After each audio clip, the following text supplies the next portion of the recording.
कराची में नीपा चौरंगी परवाह के निजी स्टोर के बाहर गटर का ढक्कन टूटने की वीडियो सामने आ गई।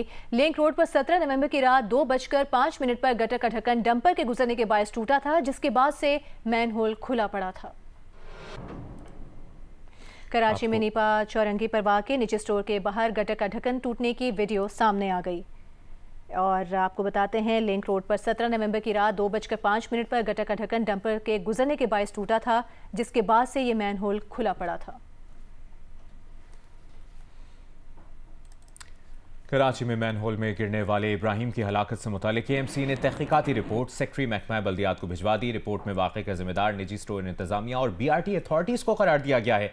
रिपोर्ट के मुताबिक हादसे की वजह BRT तामीरात थी। BRT अथॉरिटी की खुदाई ने नाले की निकासी के निज़ाम को शदीद नुकसान पहुंचाया। 2 फुट के आर्जी कवर लगाकर गटरों को बंद करने की कोशिश की गई थी। रेड लाइन मंसूबे की जानिब से एक जगह मैनहोल खुला रहने से सानहा हुआ। BRT ने काम शुरू करने से पहले KMC को आगाह नहीं किया। खुदाई के बाद सूरत हाल को नजरअंदाज किया। रिपोर्ट में अफसरान की निगरानी में इब्राहिम की तलाश के लिए खोदे गए तमाम हिस्से भरने का दावा गलत निकला। निजी स्टोर के बाहर खोदा जाने वाला मुकाम 3 दिन बाद भी वैसा ही है। करीब छोटे ब्लॉक्स रखे गए हैं।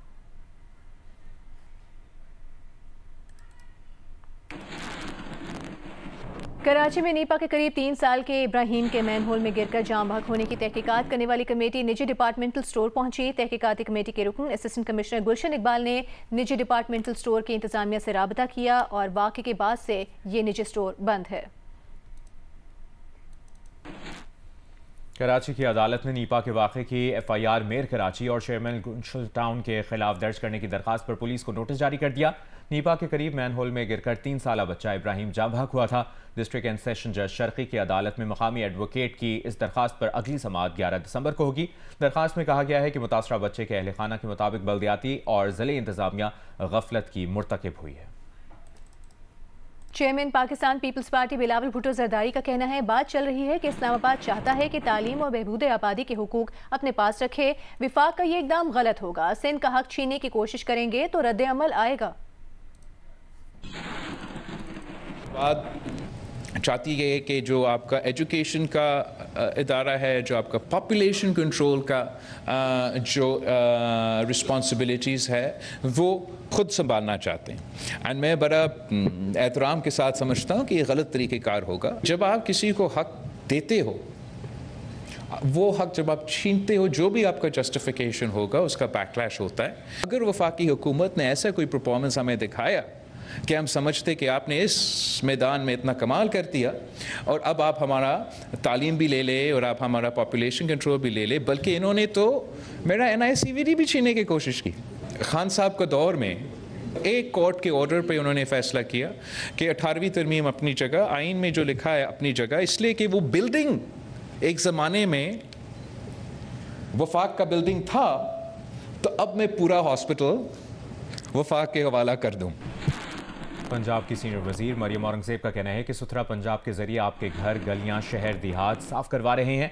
माजी में देही इलाकों में सफाई का कोई निज़ाम मौजूद नहीं था। सुथरा पंजाब दुनिया का सबसे बड़ा प्रोग्राम है जो सूबे की हर UC और गांव में मौजूद है। पंजाब की 13 करोड़ आबादी इस मंसूबे से मुस्तफीद हो रही है। दुनिया के किसी मुल्क में ऐसा नहीं होता कि हुकूमत सफाई करती रहे और शहरी कूड़ा डालते रहें। हुकूमत ने अपनी जिम्मेदारी पूरी की है, अब अवाम ने अपना फर्ज पूरा करना है।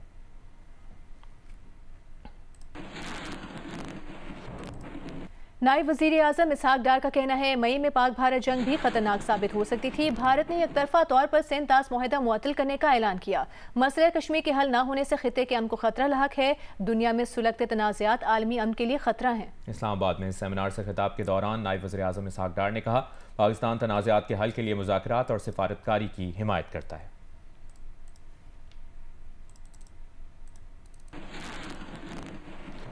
वज़ीर आला खैबर पख्तूनख्वा सुहेल आफरीदी का कहना है कि खैबर पख्तूनख्वा हुकूमत सूबे में अमन बहाल रखने में संजीदा है। हुकूमत अमन कायम रखने और इसे बहाल रखने में चट्टान की तरह खड़ी है। वो पेशावर में पुलिस दरबार से खिताब कर रहे थे।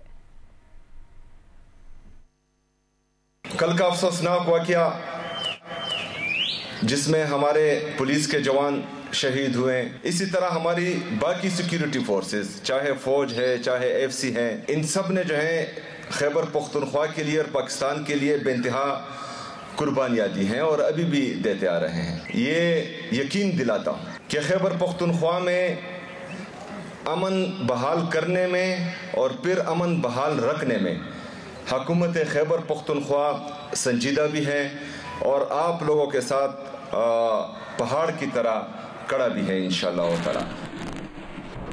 किर्गिस्तान के वज़ीर ख़ारजा दफ्तर ख़ारजा पहुँचे हैं और यहाँ पर नायब वज़ीर आज़म और वज़ीर ख़ारजा इसहाक़ डार ने उनका इस्तकबाल किया है। दोनों रहनुमाओं के दरमियान मुलाकात में बाहमी दिलचस्पी के उमूर पर बातचीत होगी। किर्गिस्तान के वज़ीर ख़ारजा की दफ्तर ख़ारजा आमद के मनाज़िर आप इस वक्त मुलाहिज़ा करें। नायब वज़ीर आज़म इसहाक़ डार ने मुअज़्ज़ज़ मेहमान का इस्तकबाल किया है।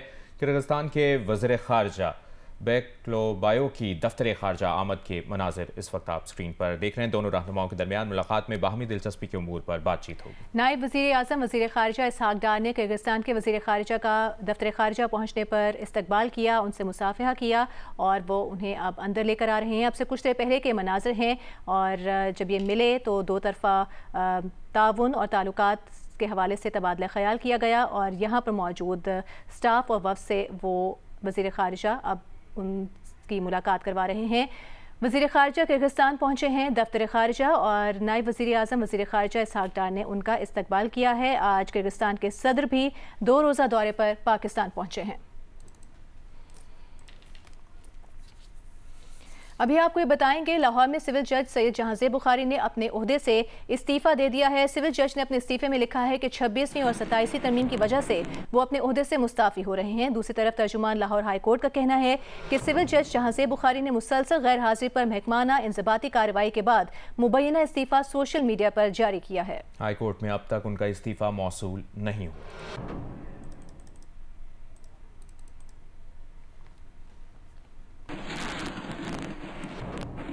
Lahore high court Rawalpindi bench ने इंजीनियर मोहम्मद अली मिर्ज़ा की दरखास्त ज़मानत मंजूर कर ली। अदालत ने इंजीनियर मोहम्मद अली मिर्ज़ा को 5-5 लाख रुपए के 2 ज़मानती मुचलके जमा कराने का हुक्म दे दिया है। मुकदमे की समाअत Lahore high court Rawalpindi bench के जज जस्टिस सदाकत अली खान ने की। इंजीनियर मोहम्मद अली मिर्ज़ा के खिलाफ जेहलम में तौहीन मज़हब का मुकदमा दर्ज है।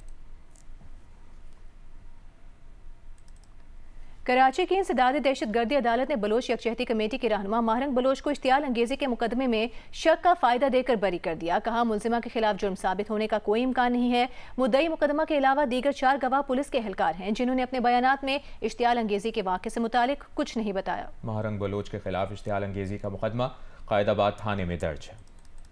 बहरीन नेशनल गार्ड के कमांडर जनरल शेख मोहम्मद बिन ईसा बिन सलमान अल खलीफा GHQ पहुंचे। फील्ड मार्शल सैयद आसिम मुनीर से मुलाकात की। मुलाकात में पाकिस्तान और बहरीन के दरमियान मौजूदा अस्करी ताल्लुकात मजीद मजबूत बनाने के आज़म का अयादा किया। ISPR के मुताबिक फील्ड मार्शल ने हर शोबे में बहरीन के साथ ताउन जारी रखने के आज़म का इजहार किया। बहरीन नेशनल गार्ड के कमांडर ने पाक फौज की पेशा वराना सलाहियतों को सराहा। 39 रोज़ा वर्ल्ड कल्चर फेस्टिवल में आज क्या हो रहा है, ये बता रहे हैं वलीद अहमद। आलमी सकाफती मेले का आज 34वां दिन है और हर रोज़ कुछ मुख्तलिफ होता है। आज भी एक बहुत ही मुनफरद सरगर्मी हो रही है। इस वक्त हम आर्ट्स काउंसिल कराची की परवेज़ अहमद गैलरी में मौजूद हैं, जहां पर ब्राज़ील से आए फ़नकार अपने फ़न का इजहार कर रहे हैं। जो मुसव्विर हैं, तकरीबन 22 मुसव्विरों का काम आर्ट्स काउंसिल कराची में पेश किया गया है। आज इफ्तिताह किया इस आर्ट गैलरी का रहनुमा पीपल्स पार्टी फरियाल तालपुर ने और 22 गैर मुल्की फ़नकार हैं।